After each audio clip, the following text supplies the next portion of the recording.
You're listening to Skeptoid. I'm Brian Dunning from Skeptoid.com. Tracking California's monster salamander. Welcome to the show that separates fact from fiction, science from pseudoscience, real history from fake history, and helps us all make better life decisions by knowing what's real and what's not. California's Trinity Alps are a mountain range in a part of the state barely even known to most of its residents. Tucked in between the Cascades to the east and the redwood trees of the California coastal range to the west, they're where the climate transitions from coastal fog to the high alpine wilderness. Hidden among its glaciers and granite are creeks, which flow down through fern-choked gullies and then to rivers lined with redwoods, and some say that these creeks hide a rarely seen denizen.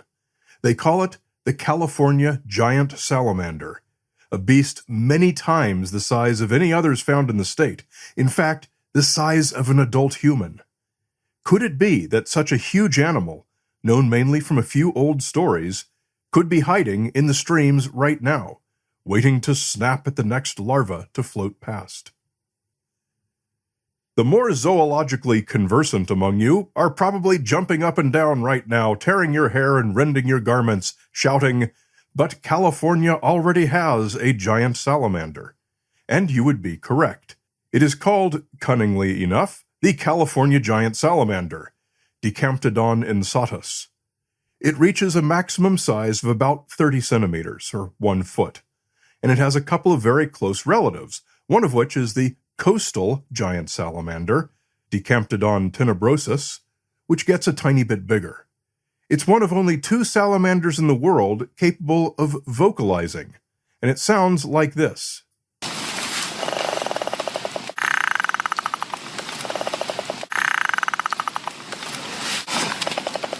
"30 centimeters is a pretty fair size for a salamander, but it's nothing compared to the rumored examples of the Japanese giant salamander, Andreas japonicus, said by some to be found among Northern California's redwoods and mountain streams. These are 5 times larger, reaching 1.5 meters, or 5 feet in length, and crushing the scales at 25 kilograms, 55 pounds. All have relatively flat bodies and broad diamond or shovel-shaped skulls. Japan is at roughly the same latitude as Northern California, and both salamanders live in similar climates and conditions. So there's really no reason that the Japanese giant salamander couldn't survive just fine in the Trinity Alps. If there were a giant salamander in California, and by giant we're now talking Japanese giant size, it needn't even be individuals from that particular species, just as there are several close relatives of California's Decamptodon insatus.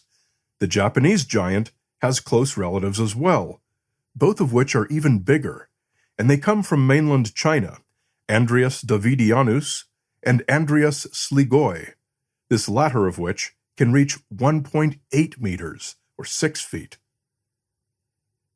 Evidence for the existence of a Californian giant comes from that most reliable of all sources, yarn-spinning miners from the days of the gold rush and subsequent decades. Various cryptozoology authors have published chapters collecting a few of these tales, and here are a couple summarized from Lauren Coleman and Jerome Clark's Cryptozoology A to Z. Frank L. Griffith was one of the first modern witnesses. During the 1920s, Griffith was hunting deer near the head of the Trinity Alps New River. At the bottom of a lake there, Griffith spotted 5 salamanders ranging 5 to 9 feet long. He caught one on a hook, but he could not pull it out of the river. And another story. Animal handler Vern Hardin of Pioneer, California, claimed he saw a dozen giant salamanders in a remote Trinity Alps lake called Hubbard Lake. He managed to hook one, but had to release it because of a threatening snowstorm. A quick measurement revealed, however, the giant salamander's length, an astonishing 8 feet 4 inches, or 2.5 meters. I only found one newspaper article telling the story of a giant salamander sighting, and it was only the thinnest of second-hand anecdotes, told half a century after the fact, no less. It was from a 1959 edition of a local paper, the Reading Record Searchlight and Courier Free Press. Mrs. Griffith said her husband, a Weaverville attorney who died in 1948, saw a big reptile which looked like, quote, a crocodile or alligator when he was fishing near Pony Butte in 1910. She said he stumbled upon a cave mouth, went into the cave, and found what appeared to be a big well. Griffith, she said, tossed his fishing line into the well and hooked the salamander, if that's what it was. She said the reptile broke the line, and her husband baited up some wire line and tossed it in. Again, the salamander came to the surface. This time it pulled the bait off the hook and then disappeared into the water. The two Griffiths referenced in the two stories do not appear to have been related. So we might ask how it could have been possible for some of the Asian giant salamanders to make it over across the Pacific Ocean into California, where they might well have taken root in the similar climate and flourished, perhaps eventually becoming their own subspecies. Well, there are certainly examples of this happening in the far distant past. Marsupials are one example. Most marsupials are found in Australia, and most of the rest are in South America, with a few having spread to North America. But hey, South America and Australia are nowhere near each other. Well, this is because they were separated when the supercontinent Pangaea split into Gondwana and Laurasia some 120 million years ago. But prior to that split, they were adjacent territories on the same landmass. Another example is a genus of trees called southern beeches, which were widely dispersed on Pangaea, and since its breakup, are today also found in Australia and South America, in addition to New Zealand, New Guinea, and New Caledonia. So it's perfectly reasonable to ask if this continental breakup could explain species of giant salamanders on opposite coasts of the Pacific Ocean. Alas, the answer is no. California and Japan were on opposite coasts of Pangaea. Not much mingling of species. It split up and the continent spread out to their current positions, and today the east coast of Asia and the west coast of North America are actually getting a tiny bit closer each year. That independent development of the American and Asian salamanders in different parts of Pangaea are why they are two different genera, Decamptodon and Andreas. So if we were to find an Andreas species in North America, this likely means that it would have been artificially introduced, and probably pretty recently. Crossing the Bering Land Bridge from Asia to America during one of the ice ages when sea levels were low enough to permit it is something worth looking at. This did happen with a great number of species. Mammals and megafauna crossed freely back and forth. Humans crossed. Lots of plants crossed, not only by spreading naturally, but by their seeds being carried by wind and animals. But there were also plenty of living things that could not cross. These included most tropical species of all kinds. They were already permanently barred from getting to within thousands of kilometers of the land bridge's extremely high latitude. It also included any species that required a specialized diet or a specialized habitat. There's a reason we don't see giant salamanders lumbering through the deserts or on high rocky plateaus. We might look in streams in those places or turn over some rocks and find them, but each species is adapted to a very specific habitat. Many need to stay wet all the time.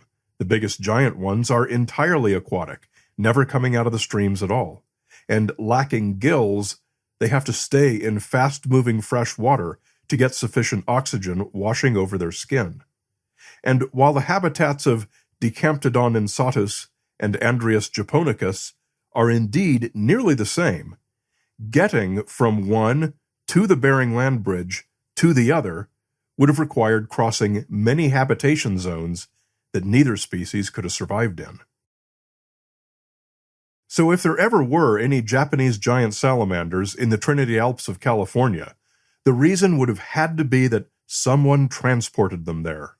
And because of the long travel times to cross the Pacific by wooden sailing ship, and the Japonicus's unique needs for fast-flowing, highly oxygenated fresh water, it simply wasn't possible before modern times. And there's little point in even speculating on this. This did in fact happen on one occasion, at least according to cryptozoologist Carl Schuker, who wrote that in 1939, 3 specimens of Andreas davidianus were purchased from China, and one of them, a medium-sized individual named Benny, somehow escaped from the ship in the Sacramento River on its way to the port in Stockton. Benny was apparently caught by a fisherman and was identified by a herpetologist from Chico State College named Dr. Thomas L. Rogers.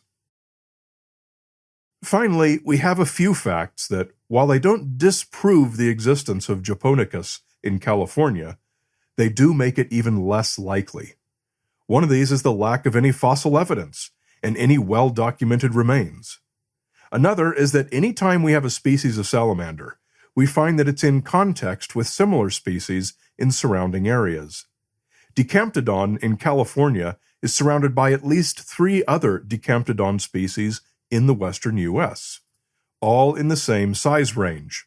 And Japan's Andreas has at least 2 and possibly as many as 4 other Andreas species in Eastern Asia, all big giganto guys. Following this same natural distribution, if there were a species of Andreas in California, or even a new undiscovered genus of giant salamander, we'd expect to see a few other relatives in surrounding regions. And of those, we don't even have any of the old anecdotal reports. All this adds to the body of evidence suggesting there probably isn't any such species. And so we're going to leave this one in the file of, gee, it sure would be cool, but unfortunately, it just ain't so. Hopefully someone will come in and drop an 18-inch shovel-shaped skull on my desk tomorrow, but until they do, California's monster salamander will remain the stuff of dreams. We continue in the ad-free and extended premium feed with another salamander that's the stuff of nightmares. It's even bigger, in fact, 4 times bigger, weighing well over 3 tons, and it's no fictional cryptid. Where do we find it? Well, that's for premium members only. Join our mission, become a supporter at skeptoid.com/gopremium.